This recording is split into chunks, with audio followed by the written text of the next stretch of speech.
Hi, I'm Bruce, and welcome to this mechanic reaction video.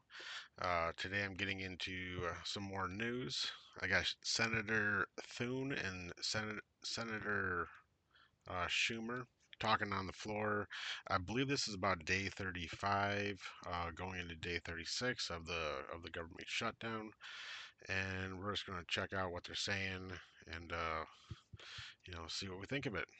So let's go ahead and get into it. Um, Before we do, if you get a chance, like, subscribe, and please leave a comment on maybe some videos that you've seen from the floor of Congress or I don't know anything to do with current events, and I'll be sure to check it out. All right, let's go ahead and get into this. I did cut off the first minute and 19 seconds. Um, Thune was given. Um, just paying his respects to Dick Cheney. He passed away. So let's get into it. Mr. President, quote, "Every day gets better for us," end quote.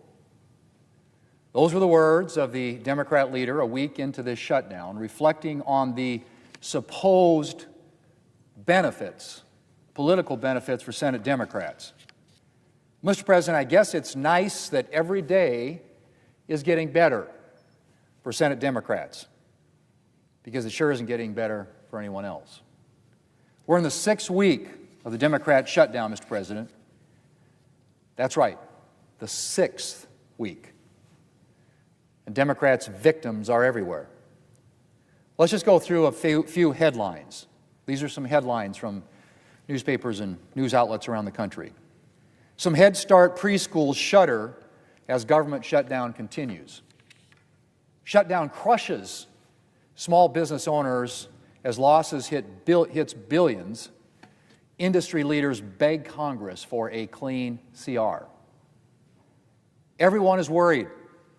Dallas SNAP recipients navigate uncertainty and dwindling funds. That's a Democrat shutdown at work, Mr. President. Here's another headline. After a month of the shutdown, workers face mounting bills, car repossessions. And the subhead to that article said this: finances are becoming dire for the more than 750,000 government workers who've been going without pay now for a full month. That's got to be tough. Um, I've definitely been laid off in the past before. I think a lot of people have been through similar things, but it's totally different when you're still, kind of expected to go to work. Um, I know in most states in the country, probably the whole country, you can't be expected to work without compensation. That like there's laws on that. If you're supposed to be paid on Friday and you don't get that paycheck, like there's procedures, that can be followed to remedy that situation. But that seems like it's kind of impossible if your boss is the government. Like what do you do? And who do you report to? Do you call the police for theft, or do you contact an attorney? You can't. It's like I don't know. That whole situation is just so messed up. Um, God, it just feels like there has to be some sort of legal recourse for that. Um, you certainly can't be expected just to continue to work with no pay. Like that's I don't know. I don't know. I think honestly it should open up somebody to a lawsuit, whether or not it be Congress or the federal government or something, because that's just wild. It's not right. Anyways, let's move along. Here's some more headlines, Mr. President. Flight delays pile up as government shutdown enters 2nd month. Oh, well. Worst weekend for air traffic controller staffing since the start of the shutdown. Flight delays could worsen as government shutdown drags on. Could worsen, Mr. President. And we're entering one of the busiest travel seasons of the year with people making holiday plans with their families. Mr. President, there are a lot more headlines where those came from. Yeah, I actually don't agree with Thune on this. I don't think the priority is travel times. I, the safety of flight travel, I think would be the pressing issue. Is it still safe, or is everything being relaxed, or is it still safe to travel?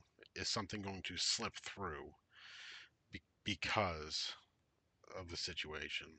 Um, Flight times, get there early.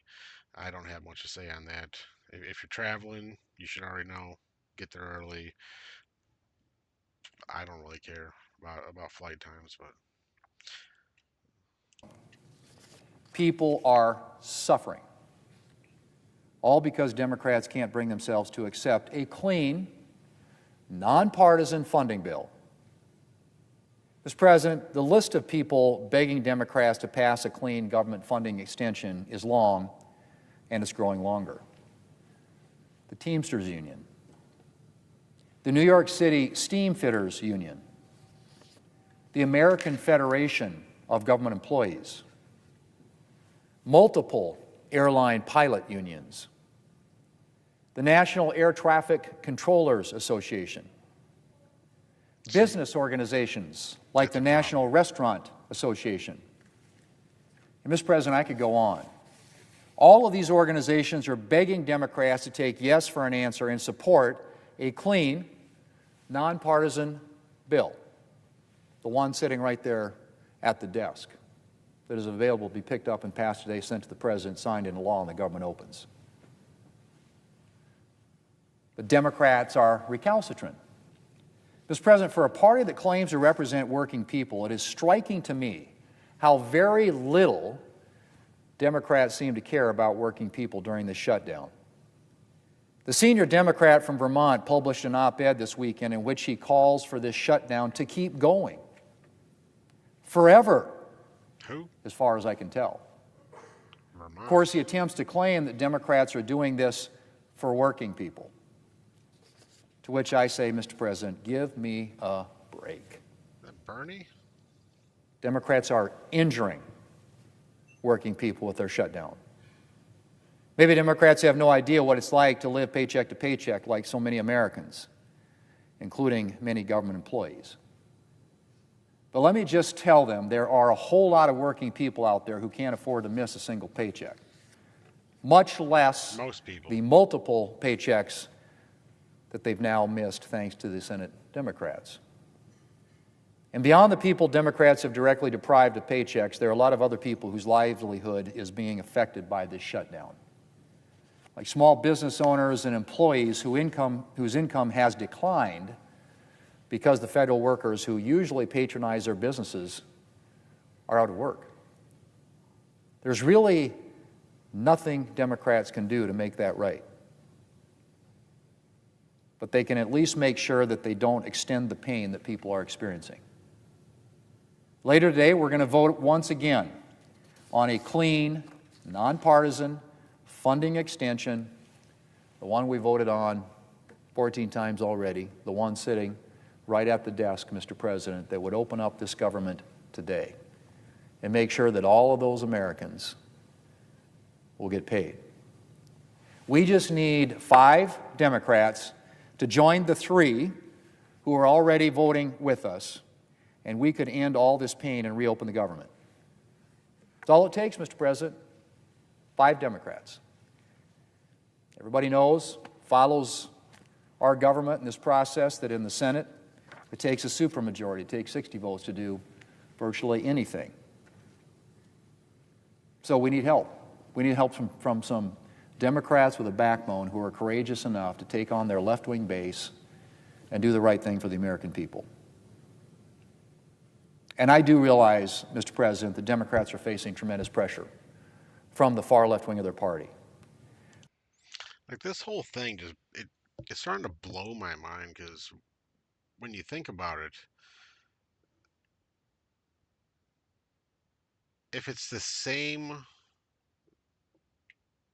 bill, clean CR bill that's been going on that they continue to pass, or not the exact same one, but it's the same format, and they've agreed on it in the past 13 times, and then they come to this 14th time,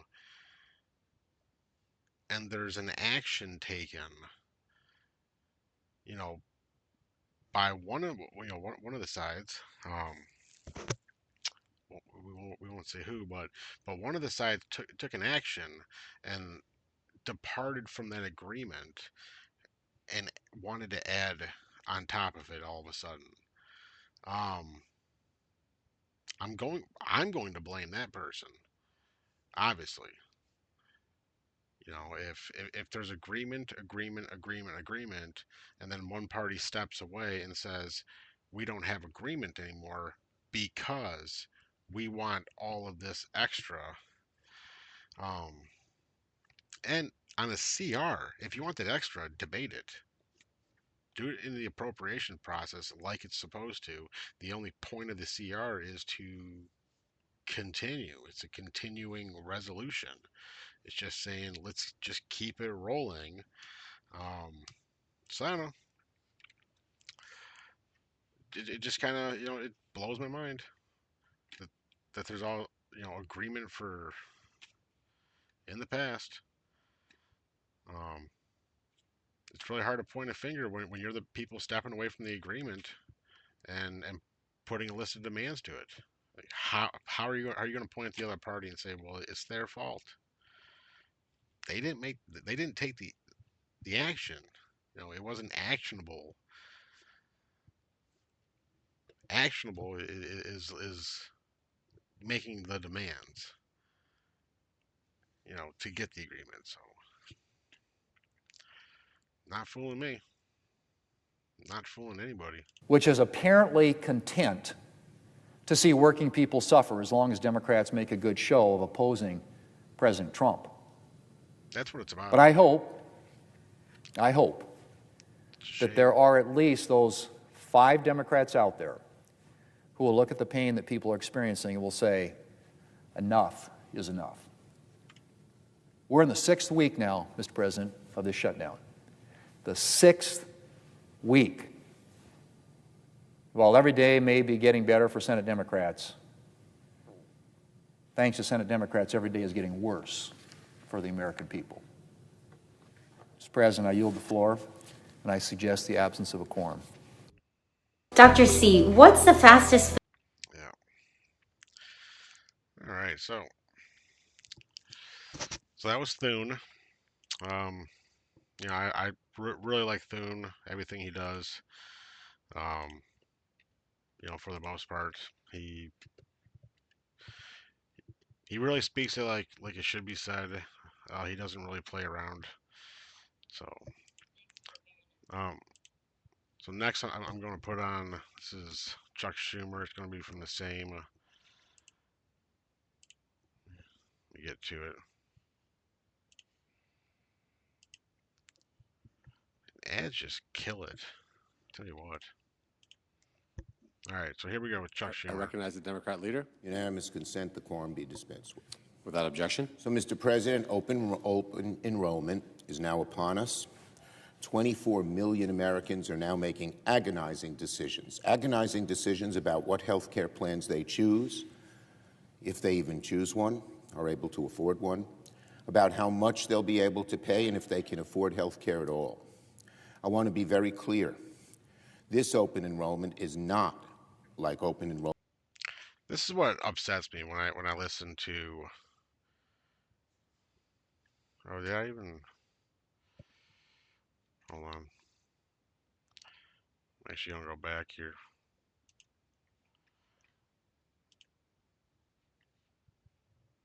The quorum be dispensed with. Without objection. So, Mr. President, open enrollment is now upon us. 24 million Americans are now making agonizing decisions about what health care plans they choose, if they even choose one, are able to. All right.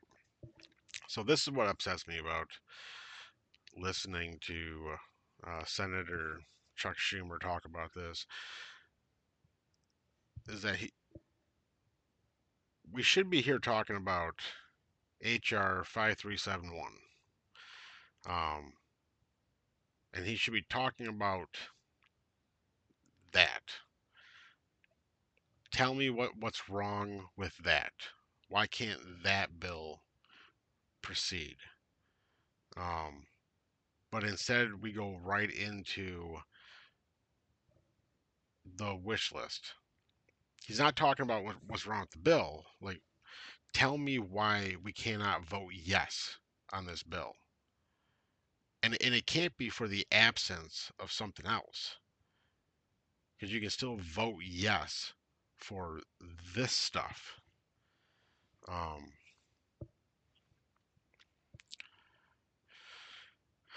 but they're not going to, unless they're tied together.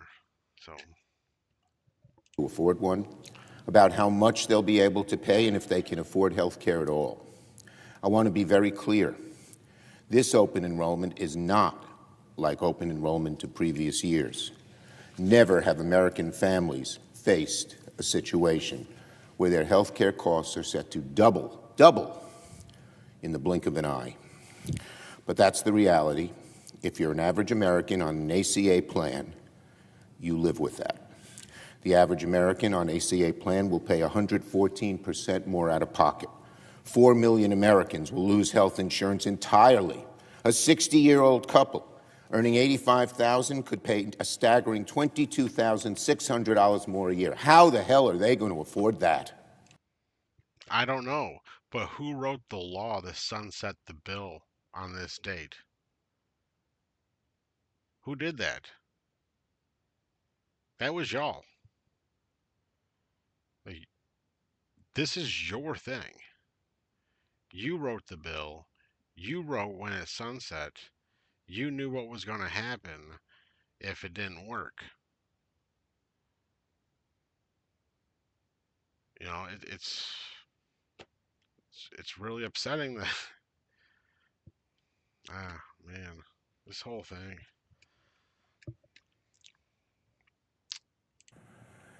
And make no mistake, some states will suffer more than others.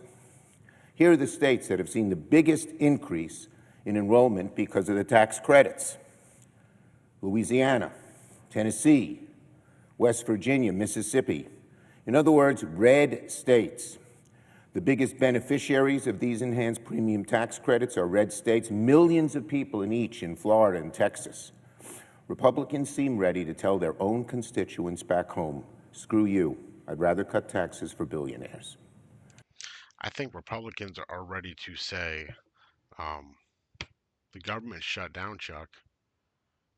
I think Republicans are ready to say that your health care demands, as legitimate as they might be, are not relevant in a discussion about a continuing resolution. They're not. That discussion is just about signing papers to continue. That's it. The hard work comes on the floor while the government's running, while it's operating, while it's funded. The hard work, your job happens while the government is open. And your job is to discuss these things. If if you need a bill, the ACA, you need extensions on that, you do that on the floor. You present bills. You negotiate. You talk to people. You don't link it to 5 votes on a continuing resolution. Like, it's obviously going to fail. Um, like, they're not related. You're not here to talk about healthcare, bro. You're here to talk about HR 5371. That's what's going on. Democrats are going to keep pushing to get these premium tax credits extended. We've Not asked in a closed Republicans to government. vote for it 3 times. They voted it down 3 times. We're not asking for anything radical. Lowering people's health care costs is the definition of common sense. No, it's not. No. It is actually not common sense for the government to think that by the stroke of a pen and by 60 hands raised can change the cost of healthcare. That's insane to even suggest that. It's totally insane. That isn't how you lower health costs. You don't lower health costs by voting that it's too high. That's not what needs. You lower health costs by implementing processes that are designed to change and affect the systems that need to be changed. You research what those systems need are and what are needed in those systems.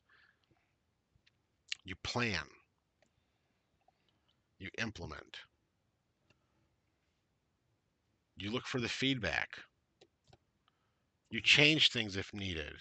You don't just go into a room and say, everybody, whoever wants to lower healthcare costs, raise your hands.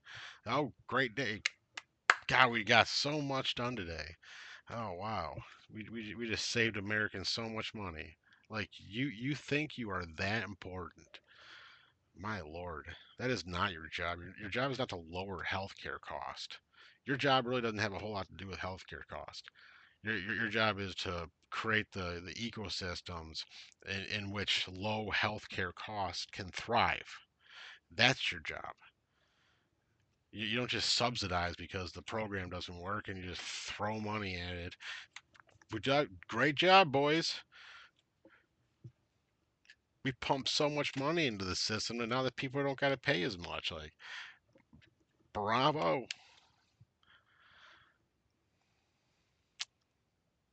And of what Americans want, all across the spectrum. We want only what a vast majority of Americans need and want.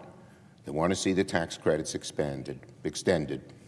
The Senate deserves to see serious negotiations when it comes to health care. Republicans' outrageous delay has cost Americans already too much. I yield the floor. Note the absence of. Yeah, okay.